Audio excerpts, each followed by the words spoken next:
Welcome to ET Studios Thought Leadership Discussions at the ETAutoTech Summit 2025. In this segment, we're focusing on the dynamic two-wheeler EVs landscape, an area that's evolving rapidly, driven by design innovation, digital transformation, and a strong consumer shift towards sustainability. We're joined by Bikash Jyoti Biswas, Head of Design at Ather Energy, a brand that's redefined what a connected, intelligent two-wheeler can look and feel like. Also with us is Suresh Perinjery, who is a Principal Solutions Consultant at PTC, bringing deep insights into how technology is powering the future of mobility. Thank you so much for joining us today at our studio. Thank you for having me. Thank you. Now, Bikash, to you first. Now, the adoption of EVs, especially in the two-wheeler segment, has been very rapid in India. Yep. From a design and innovation standpoint, what do you see the next few years shaping up as? Yeah, I think first thing I would say that especially in the EV two-wheeler industry, India has been spearheading in the world for sure. Both in terms of the kind of products that we are building, the kind of adoption that we are seeing here in India in terms of numbers, and also the focus on very consumer centric approach towards building it, right? Because till now, I would say that a lot of two-wheelers which were built was very much influenced by global products, which sort of got trickled down into India.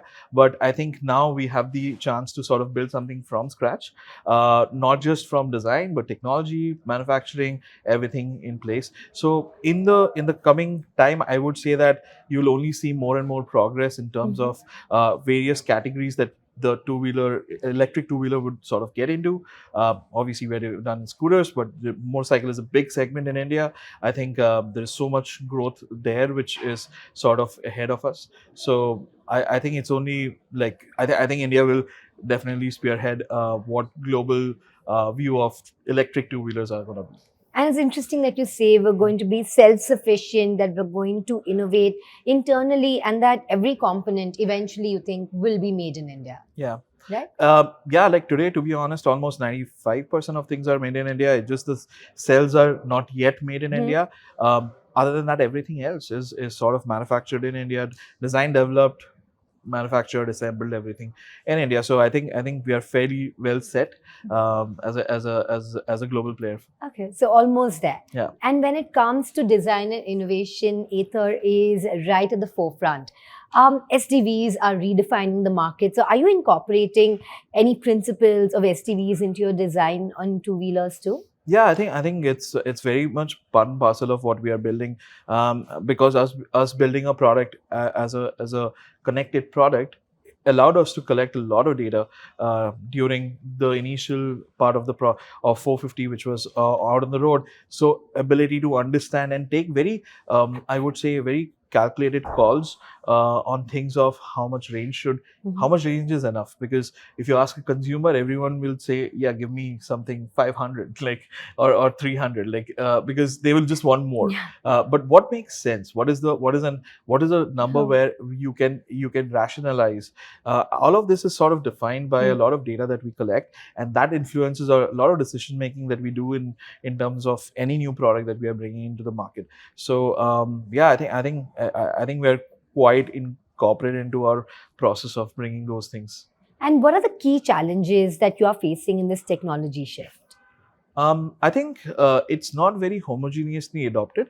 I think there are pieces where let's say for us as an OEM, we have adoption of a certain level of technology that we have done, but same may not be at a tier 2 at a tier 1 supplier or downstream of all the other touch points that we will have to manage. So there are adoptions happening at different paces.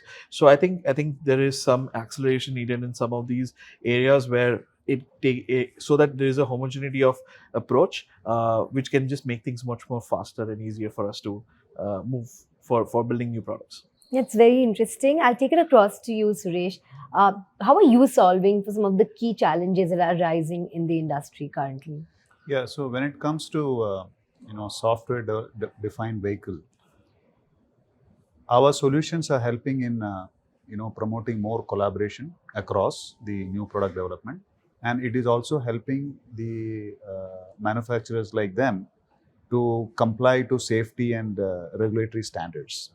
So that's utmost in our, And then second thing, what we see is that uh, now, the software is dominating in that vehicle more than the hardware. So there needs to be a proper interaction, integration, etc. between the software and hardware, and of course downstream. So this entire gamut of digital thread that we talk about is what we are trying to give with our solutions to companies like Ather. All right. And earlier you mentioned the vast amount of data that you're collecting at Ather and you have access to. Yeah. How are you leveraging that data to make it a better experience for the end user? So I think it has helped quite a lot to create new, I would say, new solutions.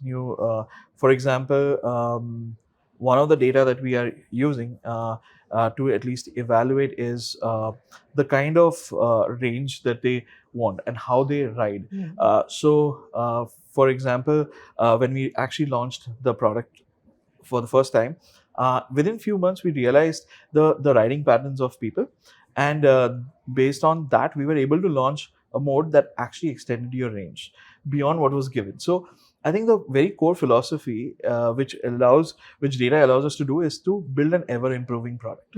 A product that today, if you look at any of the IC products, the day it goes out of the showroom is where it starts degrading, right? There's no improvement that you can actually bring in. But whereas it's very opposite for us, because it allows us to create new features and functionality that can actually trickle down to people who have bought something else, and they get an updates every now and then, which actually affects the way they ride and use a product. So I think that is the massive, I would say, shift, which is to build an ever improving product versus a product that degrades. That's significant that you mentioned that, and that reminds me, a few years ago, improvement was a one-time thing, and upgrade was a one-time thing. But now it's continuous with every single day almost. Fantastic. And Suresh, at PTC, how are you working with data and giving data solutions to the industry? So you mentioned that it is a continuous process. That's what we call it as agile approach.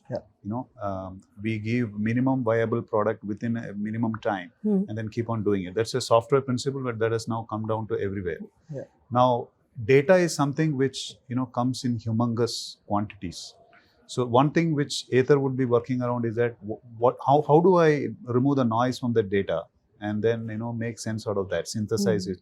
So data can come from the customers, the users. Data can also come from the product itself, and data can come from the manufacturing setup which is there in the company.